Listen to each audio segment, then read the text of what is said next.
Hello students, I am again back with part 2 of chapter number 6, The Great Uprising. Student, I hope you all have seen part 1. If not, do watch it.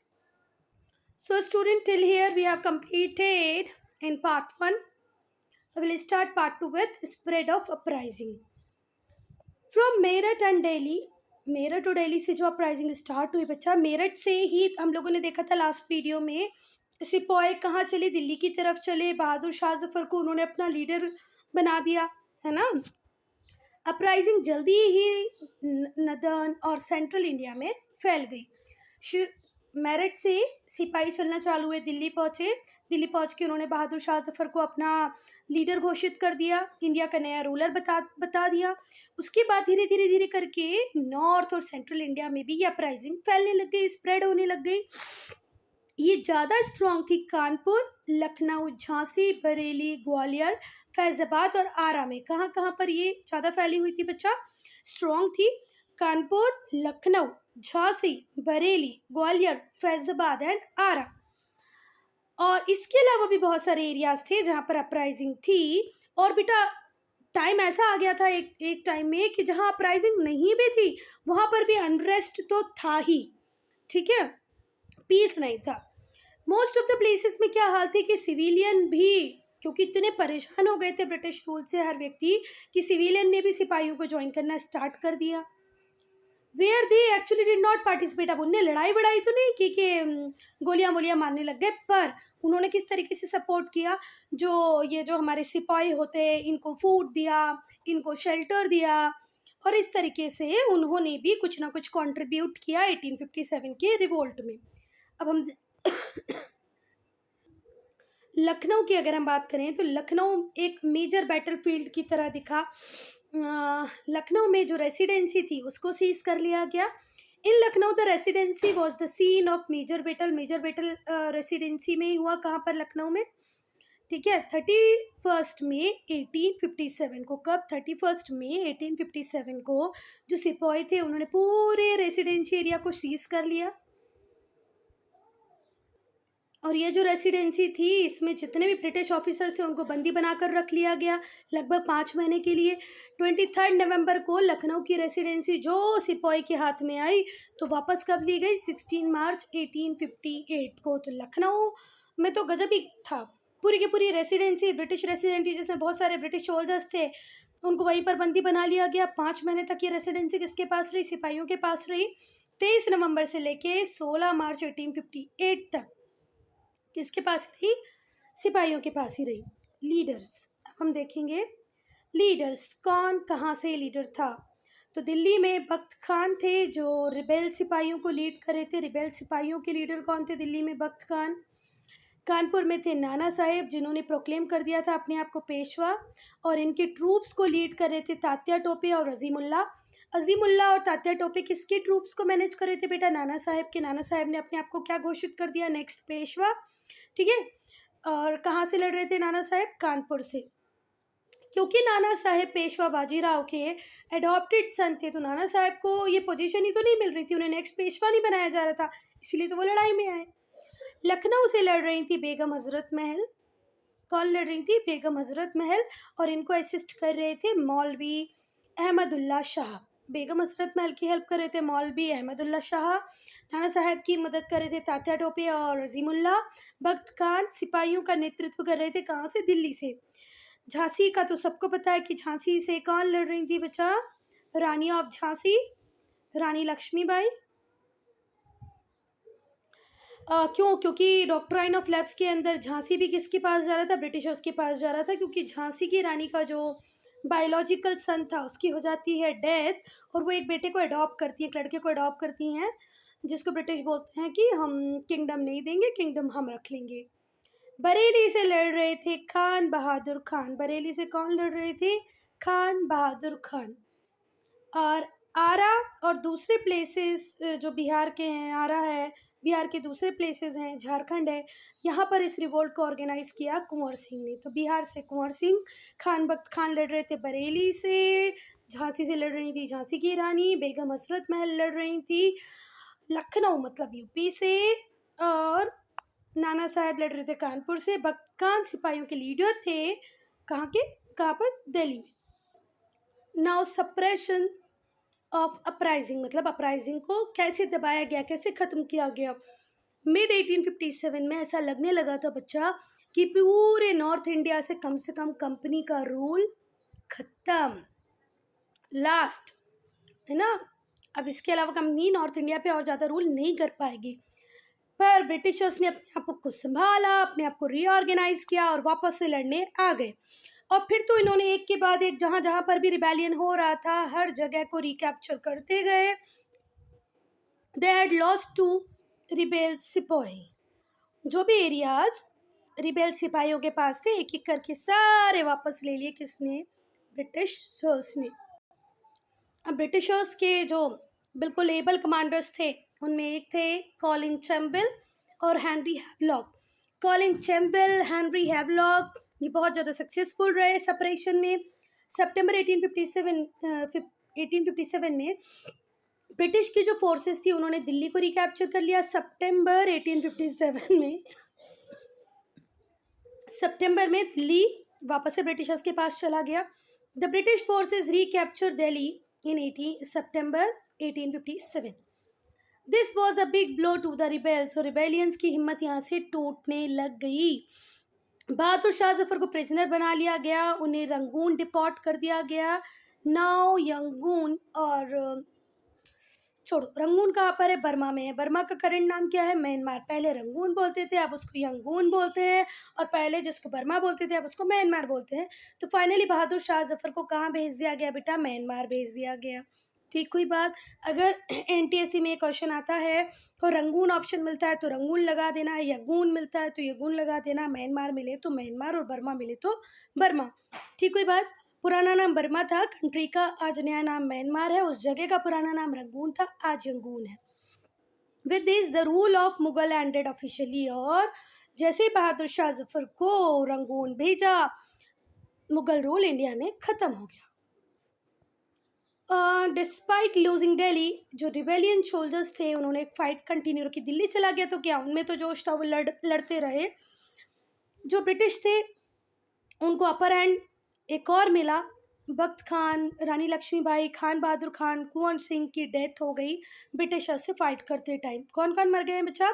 बख्त खान की भी death हो गई, रानी लक्ष्मीबाई, कुंवर खान बहादुर खान, कुंवर सिंह, इन सब की death हो गई। तो अब थोड़ा सा और मॉरल डाउन हो जाएंगे हमारे सोल्जर्स के। Nana Saheb and Begum Hazrat Mahal escape to Nepal and continue to struggle. Nana Sahib और बेगम हजरत महल कहाँ चली गई? नेपाल चली गई, और वहां से लड़ती रही। पर अभी डेथ कितने लोगों की हो चुकी है? बख्त खान, रानी लक्ष्मीबाई, खान बहादुर खान, कुंवर सिंह, इन लोगों की डेथ हो गई। नाना साहेब बेगम हजरत महल कहाँ पहुंच गए? नेपाल पहुंच गए। तात्या टोपे को अरेस्ट कर लिया गया, उन्हें हैंग कर दिया गया। हैंग कर लिया गया मतलब फांसी पे चढ़ा दिया गया। So with in year and half the British completely suppress the uprising. 1.5 साल लगा ब्रिटिशर्स को पूरी अपराइजिंग को खत्म करने में, पर उन्होंने खत्म कर दी। ब्रिटिशर्स ने अब ऐसा एनवायरनमेंट बनाने का सोच लिया था कि जहां ब्रिटिशर्स का इतना टेरर हो कि आगे ऐसा कोई रिवॉल्ट ना हो। जितने भी रिबेलियन थे, ठीक है, उनको कैनन्स मतलब आर्टिलरी, मतलब जो तोप होती है, तोप के मुंह पे बांध के उड़ा दिया जाता था। The rebels were tied to the mouth of cannon. जो रिबेल्स थे उनको कैनन के माउथ पे बांध के ब्लो ऑफ कर दिया जाता था। मतलब तोप के गोले पे मार के तोप चला दी जाती, वो व्यक्ति उड़ जाता। जितने इनोसेंट सिविलियंस थे उनको भी लार्ज स्केल पे किल किया गया, क्योंकि कहीं ना कहीं इनका भी एक रोल था, इन्होंने सपोर्ट किया था by giving food, by giving shelters. Even small childrens were subjected to inhuman cruelties. मतलब ब्रिटिशर्स यहाँ पर इतना ज़्यादा लोगों को परेशान करने लगे कि उन्होंने बच्चों को भी नहीं छोड़ा, बच्चों के साथ भी इनह्यूमन क्रुएलिटीज की। वो कई बार पूरे पूरे विलेज जला दिए गए, बर्न डाउन एंड डीपॉपुलेटेड, पूरे के पूरे विलेजेस पे अत्याचार करना ब्रिटिशर ने स्टार्ट कर दिया था। Why did the uprising fail? अब बच्चा इतना सब कुछ होने के बाद ये अपराइजिंग फेल क्यों हो गई? ये जो रिवोल्ट था 1857 का, ये पहला बड़ा चैलेंज था ब्रिटिश रूल के लिए। फिर भी ये फेल हुआ, नो डाउट ये फेल हुआ बेटा, पर कहीं ना कहीं ब्रिटिशर्स को ये रियलाइज हो गया कि जिस दिन हम इंडियंस हमारी वाली पे आ जाएंगे, हम हमारे कंट्री को इंडिपेंडेंट करा पाएंगे। इसीलिए तो वो इतने सप्रेसिव हो गए बाद में। तो बेटा ये जो रिवोल्ट था, पहले इसके फेल होने का कारण यही था, पहला फेल होने का कारण कि कंट्री के हर पार्ट में नहीं था, और nor it was supported by all groups और all sections of the society. देखो पहली बात तो पूरे इंडिया में भी नहीं था, और इसको सपोर्ट करने वाले पूरा ग्रुप मतलब पूरी सोसाइटी इसको सप्रेस भी नहीं कर रही थी, अरे भाई सपोर्ट भी नहीं कर रही थी। फिर से बोलूँ अगर कंफ्यूज कर दिया है तो देखो, पहली बात तो भारत की पूरे भारत में ये नहीं फैला था ये रिवोल्ट। दूसरा, हर ग्रुप इसको सपोर्ट नहीं कर रहा था। जैसे कि अगर हम झांसी की रानी की बात करें तो झांसी की रानी जब अगेंस्ट ब्रिटिशर्स लड़ रही थी, तो जो ग्वालियर की सिंधिया फैमिली थी वो किसको सपोर्ट कर रही थी? ब्रिटिशर्स को सपोर्ट कर रही थी। मतलब यहाँ पर भी ऐसा था कि बहुत सारे इंडियन रूलर्स ब्रिटिशर्स को सपोर्ट कर रहे थे, बहुत सारे लोगों की इंक्लिनेशन अभी भी ब्रिटिशर्स के में ही था, उनके अगेंस्ट में नहीं था। ठीक है, तो पहला रीज़न कि भाई उनको ब्रिटिशर्स को सपोर्ट मिल रहा था। दूसरे सेक्शंस ऑफ सोसाइटी से बहुत सारे इंडियन रूलर्स थे जिन्होंने रिबेलियन को रिफ्यूज़ कर दिया था हेल्प करने को। बहुत सारे इंडियन रूलर्स अगर उस टाइम रिबेलियन को सपोर्ट कर देते तो हम जीत जाते, पर रूलर्स ने क्या किया? रिबेलियंस को सपोर्ट करने से रिफ्यूज़ कर दिया। सम वर ओपनली, कुछ ने तो ओपनली ब्रिटिशर्स को सपोर्ट किया और रिवोल्ट को सप्रेस करवाया, और जो हमारे रिबेल्स थे उनके अगेंस्ट में हॉस्टाइल हो गए।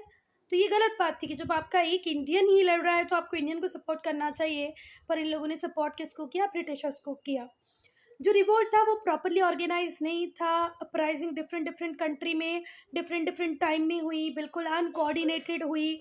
एक प्रॉपर आइडियोलॉजी और प्रोग्राम भी रिबेल्स के पास नहीं था। जितने भी रिबेल्स थे उनके पास एक प्रॉपर आइडियोलॉजी, प्रॉपर प्रोग्राम नहीं था, कोऑर्डिनेटेड नहीं थी एक्टिविटीज़, ऑर्गेनाइज नहीं थी। जो लीडर्स थे इस मूवमेंट की वो वीक थी। जितने भी लीडर्स थे वो अपनी खुद की टेरिटरी को लिबरेट कराने के लिए लड़ रहे थे। कोई नेशनल लीडर इस टाइम में नहीं था जो इस मूवमेंट को कोऑर्डिनेट कर पाता, डायरेक्शन दे पाता। ठीक है, एक तो लैक ऑफ कोऑर्डिनेशन रहा, लैक ऑफ लीडरशिप रहा, एक क्या बोलोगे, कॉमन एम की कमी थी। Rebels were short of weapons, और ऑब्वियसली बात है बच्चा, जितने भी रिबेलियंस थे उनके पास ना ही तो बहुत बड़े अमाउंट में फाइनेंस था, ना ही तो वेपन्स अवेलेबल थे। जो कंपनीज आर्मी थी उसके पास मॉडर्न वेपन भी थे और अनलिमिटेड फंड भी थे। चल अब हम पढ़ेंगे nature of uprising. Nature of uprising की अगर हम बात करें तो इस अपराइजिंग की इंपॉर्टेंस को अंडर प्ले करने के लिए ब्रिटिश हिस्टोरियन ने इसे किसका नाम दिया है बेटा? सिपॉय म्यूटनी का। कि ये सिपाहियों का विद्रोह था, इससे और किसी का कोई लेना नहीं देना नहीं था, सिपाहियों ने ये विद्रोह किया, जबकि ये गलत है। तो ब्रिटिश हिस्टोरियन हमेशा क्या ही बोलते हैं इसे? Sepoy mutiny. ठीक है, that is one in which few sipahi of English East India Company revolted. बस इतना बताते हैं कि कुछ सिपाही उठे, उन्होंने रिवोल्ट किया, बाद में हमने उन सबको सप्रेस कर दिया, खत्म हुआ। पर फैक्ट ये है कि ये जो अपराइजिंग थी ये लॉन्ग लास्टिंग थी, वाइड स्प्रेड थी, और इसको सिर्फ इस बात में लिमिटेड कर देना कि ये डिससेटिस्फैक्शन था अगेंस्ट ग्रीस्ड कार्टेजेस, ये गलत होगा। ठीक है, ये जो रिवोल्ट था ये डिड बिगिन एज म्यूटनी की तरह स्टार्ट तो हुआ, सिपाहियों ने इसे स्टार्ट तो किया, पर सून इसे लोकल सिविलियन सपोर्ट करने लग गए। दूसरे सेक्शन ऑफ सोसाइटी भी इसको सपोर्ट करने लगे। अच्छा बताओ, अगर ये सिपाही म्यूटनी थी तो उसमें तात्या टोपे क्यों थे, रानी ऑफ झांसी क्यों थी, बेगम हजरत महल क्यों थी? उन लोगों को फिर इसमें नहीं होना चाहिए था, है ना? झांसी की रानी, आपके नाना साहेब, ये सब क्यों आए? ये सब इसीलिए आए ना क्योंकि कहीं ना कहीं ये भी अपने आप को फ्री कराना चाहते थे ब्रिटिशर्स से, कहीं ना कहीं ब्रिटिशर्स से परेशान थे। पर ब्रिटिश हिस्टोरियंस क्या बोलते हैं? सिर्फ ये सिपाही म्यूटनी थी, जो कि गलत बात है। डिफरेंट सेक्शन ऑफ सोसाइटी इसमें इन्वॉल्व हुए। The participation of peasants and artisans made the revolt wide spread, और क्योंकि पीजेंट्स किसानों ने, आर्टिशंस ने इसमें पार्ट लिया, तभी तो ये अपराइजिंग इतनी वाइड स्प्रेड हुई। कुछ रीजन ने तो कॉमन पीपल ने भी बढ़िया लड़ाई की, और कुछ रीजन में तो बेटा ये जो हमारे कॉमन पीपल थे ये सिपाहियों के लड़ने से पहले ही लड़ने लग गए थे। इसलिए हम बोल सकते हैं कि ये पॉपुलर रिवोल्ट था, ये फर्स्ट वॉर ऑफ इंडिपेंडेंस था, नॉट ओनली सिपॉय म्यूटनी। पर ब्रिटिश हिस्टोरियन किसी बात पे जोर देते हैं कि ये सिर्फ सिपाही म्यूटनी थी। बेटा इस अपराइजिंग को एक और बात से जाना जाता है, इसकी एक और विशेषता है, वो है कि इस म्यूटनी में हिंदू मुस्लिम यूनिटी थी। हिंदू और मुस्लिम आपस में मिल के ब्रिटिशर्स के अगेंस्ट में लड़े थे। People of both communities fought together, दोनों कम्युनिटी के लोग साथ में आए और लड़े। Unity among different regions also existed, और डिफरेंट रीजन में भी यूनिटी थी। एक पार्ट में जब रिबेलियन हो रहा था तो दूसरे पार्ट के लोग भी इसे सपोर्ट कर रहे थे। जैसे जैसे ब्रिटिशर्स ने देखा कि लोग सपोर्ट करते जा रहे हैं, रिवोल्ट का जो एरिया है वो स्प्रेड होता जा रहा है, लोग भी इसमें पार्टिसिपेट करने लगे हैं, तो जो ब्रिटिश हिस्टोरियंस थे वो तो अपनी बात पे अड़े रहे कि भैया ये तो सिपाही म्यूटनी है, पर हमारे इंडियन हिस्टोरियंस ने इसे फर्स्ट वॉर ऑफ इंडिपेंडेंस बोला। क्या बोला? फर्स्ट वॉर ऑफ इंडिपेंडेंस, पहली लड़ाई स्वतंत्रता के लिए। इस क्वेश्चन को मैं पहले ही एक्सप्लेन कर चुकी हूँ बेटा कि according to me it's not only sipahi mutiny. Why so? Because peasants were involved, artisans were involved, kings, queen, all were involved in that. But the thing is that कि they were involved themselves for their own aims. Jhansi Rani is fighting for Jhansi only, Nana Sahib is fighting for their area only, Begum Hazrat Mahal, the administration of Awadh only. So the thing is that कि they all involved with their individual aim, but the thing is that it is not only Sepoy mutiny. अब क्या होगा after the uprising? Uprising के बाद क्या होगा? Uprising के बाद ये होगा कि बहुत सारी चेंजेस आएंगे इंडियन पॉलिटिक्स में, ब्रिटिश पॉलिटिक्स में। British policies in India underwent a major changes after 1858। After 1858 के बाद जो ब्रिटिश पॉलिसीज थी उसमें बहुत चेंजेस आए। क्यों आए चेंजेस बच्चा? क्योंकि जो ब्रिटिशर्स थे वो भी हमारे इंडिया को छोड़ना नहीं चाहते थे। India as a colony is a resource of many things, तो ब्रिटिशर्स चाहते थे कि ये हमारी कॉलोनी बनी रहे, पर 1857 जैसे रिवोल्ट और हुए तो ये हमारी कॉलोनी नहीं रहेगी, तो उन्होंने अपनी पॉलिसीज़ में कुछ चेंजेस किए। All these changes were made to strengthen their hold, और सिर्फ किस लिए? हमारे डेवलपमेंट के लिए नहीं किया कोई चेंज, खुद की पोजीशन को स्ट्रांग बनाने के लिए किया और कंट्री वाइड अपराइजिंग को रोकने के लिए किया। तो पहला चेंज था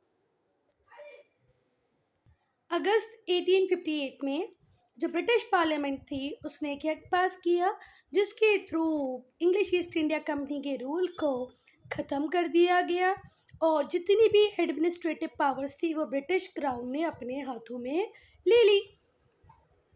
after this war the rule of English East India Company ended and power is transferred in the hand of crown. Okay, किसके पास पावर आ गई? क्राउन के पास। अब ब्रिटिश क्राउन डायरेक्टली इंडिया को मैनेज करेगा, इंग्लिश ईस्ट इंडिया कंपनी नहीं करेगी। जो भी पॉलिसी बनानी होगी इंडिया के रिकॉर्ड में वो कहाँ पर ही बनेगी बच्चा? Government in Britain. India was to be framed by the government in Britain. The British government accepted direct responsibility for ruling India, और जो ब्रिटिश गवर्नमेंट थी उसने ये रिस्पॉन्सिबिलिटी ले ली कि भैया ठीक है अब इंडिया को यहाँ से हम ही मैनेज करेंगे।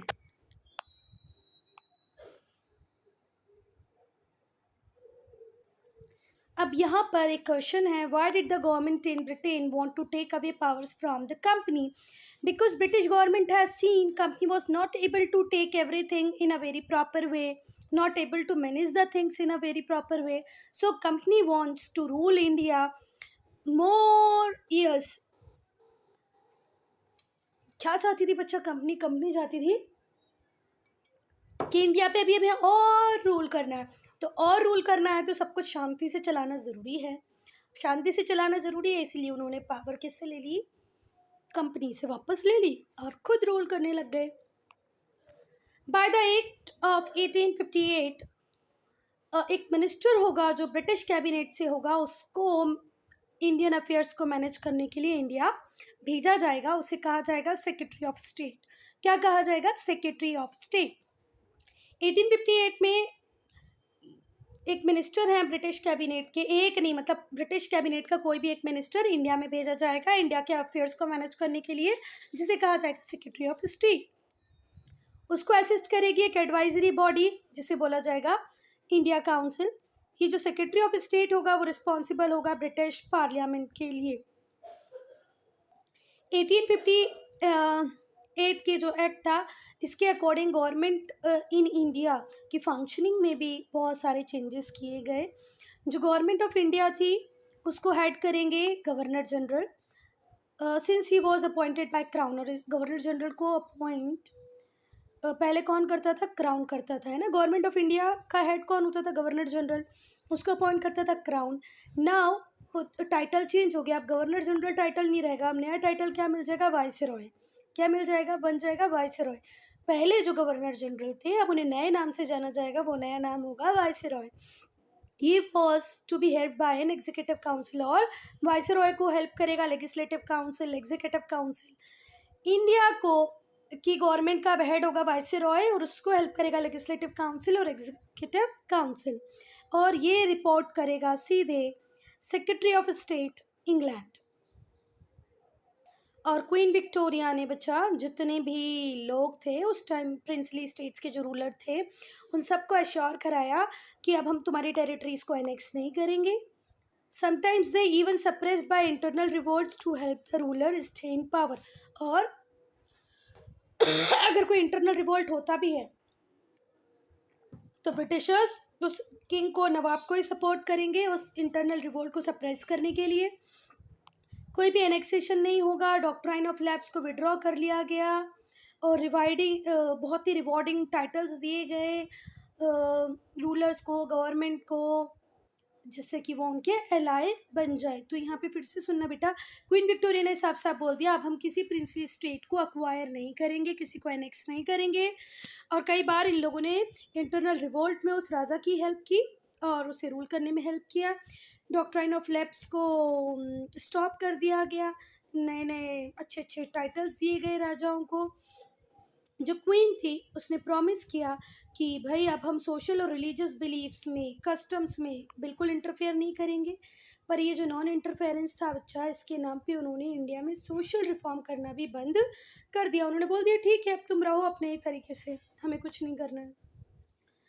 जो ब्रिटिश थे उन्होंने अब डिवाइड एंड रूल की पॉलिसी को फॉलो किया, क्योंकि उन्होंने देखा था अपराइजिंग के टाइम में हिंदू और मुस्लिम मिल के लड़े थे और उन्हें ये यूनिटी बिल्कुल पसंद नहीं आई। तो उन्हें लगा कि अगर हमें रूल को यहाँ पर स्ट्रेंथन करना है तो इन दो कम्युनिटीज़ को डिवाइड करना पड़ेगा। जो ब्रिटिशर्स थे बच्चा, ब्रिटिश ऑफिशल्स, वो मुस्लिम्स को रिस्पॉन्सिबल मानते थे इस रिवोल्ट के लिए। उनका मानना था कि ये रिवोल्ट को इंस्टिगेट करने वाले कौन ही हैं? मुस्लिम्स ही हैं। इसलिए उन्होंने मुस्लिम्स के अगेंस्ट में डिस्क्रिमिनेशन करना स्टार्ट कर दिया। They accused that Muslims of instigating the uprising and began discriminating against them.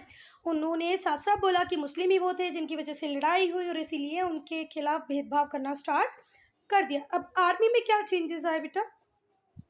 Army को फिर से रीऑर्गेनाइज किया गया, है ना, कि कोई और रिवोल्ट ना हो। जो रेशो था यूरोपियन सोल्जर्स का उन्हें बढ़ा दिया गया। पहले इंडियन सोल्जर्स ज़्यादा हुआ करते थे, बाद में यूरोपियन सोल्जर्स का नंबर बढ़ा दिया। It was fixed at 1 to 2 in Bengal army and 2 to 5 in Bombay and Madras army.